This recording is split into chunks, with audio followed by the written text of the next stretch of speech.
Hi everybody, it's Susan from Sunrise Quilt Studio, and today I have a small quilt project on the long arm machine that I want to show you. This is not a vintage quilt top, this is a modern one. It's a red, white, and blue quilt, which is appropriate for today. It is July 4th here in the US. That is our Independence Day, so we celebrate with red, white, and blue themes and fireworks and the whole thing. So this quilt does have a few problems, but and I want to show those to you, and I want to show you how I'm going to work around those problems and show you the quilting as I get to it. Okay, here's the quilt. It is, as I said, it's a modern design, and I really don't know the name of this pattern. The research I've done so far, I have not come up with it, but it's really a fairly simple block, and I believe this was made into a strip set with red, white, and blue, and then they cut triangles out of it, and then they just rotated the triangles and made these blocks. And as you cut triangles out of a strip, you get not mirrored image, but you get like an alternate strip set out of it. So some of the blocks are red in the center, mainly red, and the others are blue. And so it's just a 4-patch block, and it's fairly simple. And the quilter put it together with a sashing with some cornerstones, and then the border is the same size as the sashing. Now this top was given to me by a friend. It was one that her mother had made, and it's all machine pieced. I'm going to get the camera a little bit closer and show you some of the problems that I see with it that may make quilting a little bit challenging. Okay, first off, the quilt isn't completely square, but she did a fairly good job. You can see in this border up here, it's kind of bows out. That I just pulled all the fullness out, and that's what I got. Now I could have taken the borders off and redid them, but the blocks, the way they are made, the outer edge is all bias. So that makes it a challenge just to put a top like that together, because your bias edges are all on the outside. And so considering that, I think she did a really pretty good job of putting it together. Now there's a little bit of fullness in some places, but this isn't enough to cause trouble. This will actually be okay. If I back up a little bit, maybe you can see that, well, especially this sashing kind of bows out, and then it goes straight, and then it bows out again over here. And that's happening in a couple of places. And then on the right border over here, we've got a lot more fullness, and you may be able to see that it kind of bows in and then it comes out. So a lot of that has to do with the fact that we've got bias edges on the block on all 4 sides. And the piecer did as good a job as she could, and it's just something that needs to be worked on in the quilting process. This isn't really a lot of fullness. I've had bigger challenges than this before, but it can be, especially if you're new to quilting, maybe something that is a challenge to you. Now when I have a quilt top like this, I do what I always do, and I will quilt the borders first, and what that does is it pulls the fullness in here and keeps it from puddling here in the center. Now if I did the center of the quilt first, this would just get worse. My suggestion is, when you've got a quilt like this, do your borders first, and there are a couple of designs that will help you pull in to work in that fullness and help you prevent it from puckering. And that's anything with curves in it, a circular design. Even you could do, even piano keys will help pull some of that in as you go across like this. It'll help pull some of that in. Some kind of a dense design will work. So try different things and see what works for you. I'm going to do some pretty basic quilting on this one. I'm not going to be elaborate. It'll still be a custom job, but it's not going to be elaborate. And this is a small quilt. It's about 37 by 48, something like that. It's a a lap size top type quilt. So I think it's time to get started quilting.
Okay, I'm going to work on this block, and what I'm doing is doing kind of just a right angle stitch. For the first pass, I'm going to go 1/4 inch away from the triangle that is formed by these 3 stripes here, and then I'll go in 1/2 inch twice and do those, and then just work my way around the block.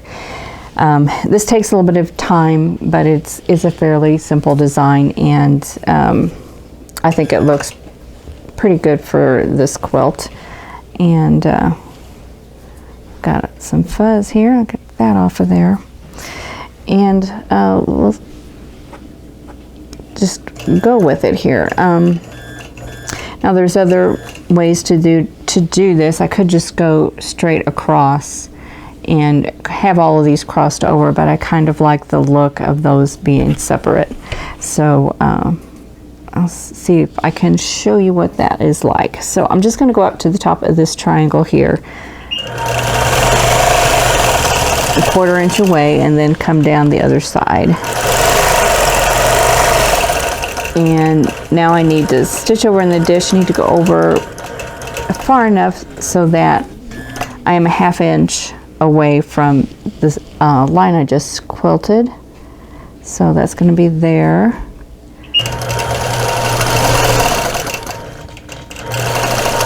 And then stop 1/2 inch away again and come down, and then ditch over 1/2 inch. And I'm using the markings on my ruler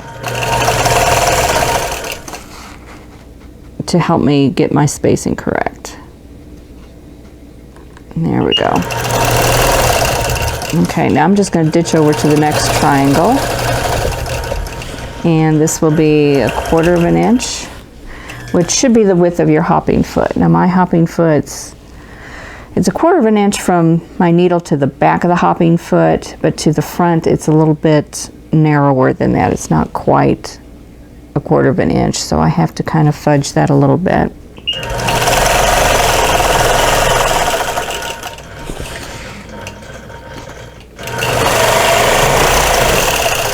And then just keep going. Now,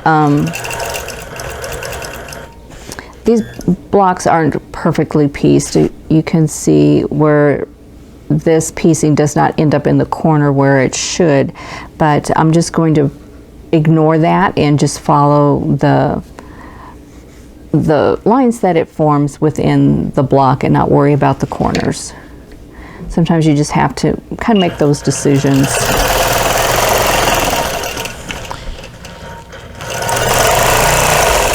So I'm going to go over 1/2 inch again. And there, that one is done. So I'm just doing 3 lines of quilting in each triangle. And then on this one, I'm going to go over 1/4 of an inch again.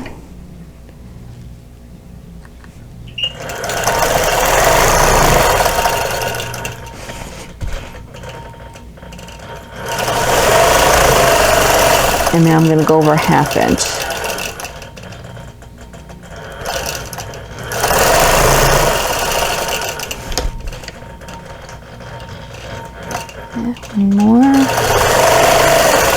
One more row of quilting.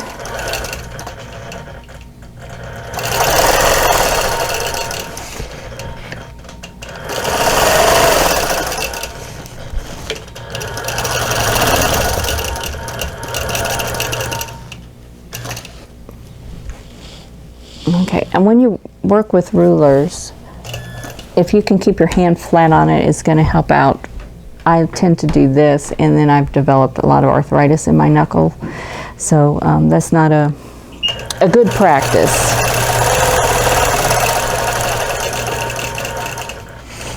But sometimes it's kind of hard to keep your hand flat on a ruler. Okay, I'm going to go over 1/2 inch.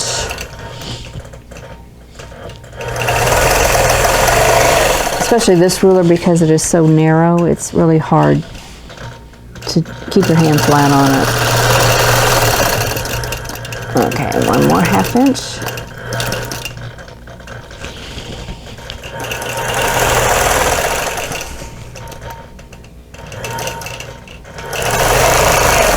Okay, and that block is done.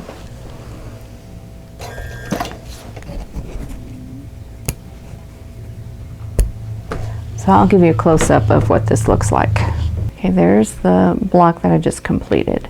So you can see the quilting is going just up, and then there's another line, and then another. So I just did that in all 3 triangles, and so we've got like a bigger section here.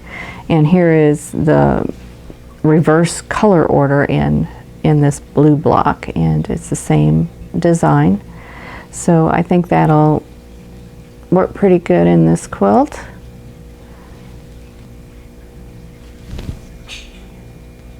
We can compare the 2 just side by side. And I think that'll work pretty well. And you can see the border a little bit better here. There's a little close-up of the border. Just a swirl is all I did, just an alternating swirl. I haven't quite figured out the sashing yet, but I'll get to that shortly. Okay, for the sashing, what I decided to do was to use my scalloped edge ruler and just lay it along the side and just follow it. So it'll make a scalloped edge. And then when I get to the corner, I'm just going to ditch over.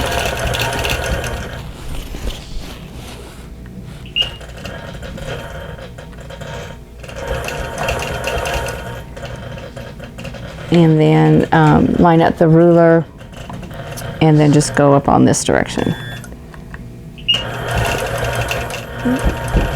So here we go.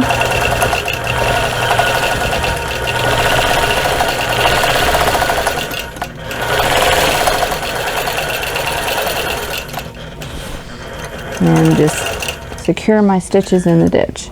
So that leaves a little, just a little scallop right along the edges, and I'm going to leave it there for right now, and I may go back and do something to fill in here, but for right now all I have is this little scalloped edge, and I think I'm going to leave it at that for now and go back to working on the blocks, and then evaluate it and see if I need to do anything different.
for watching.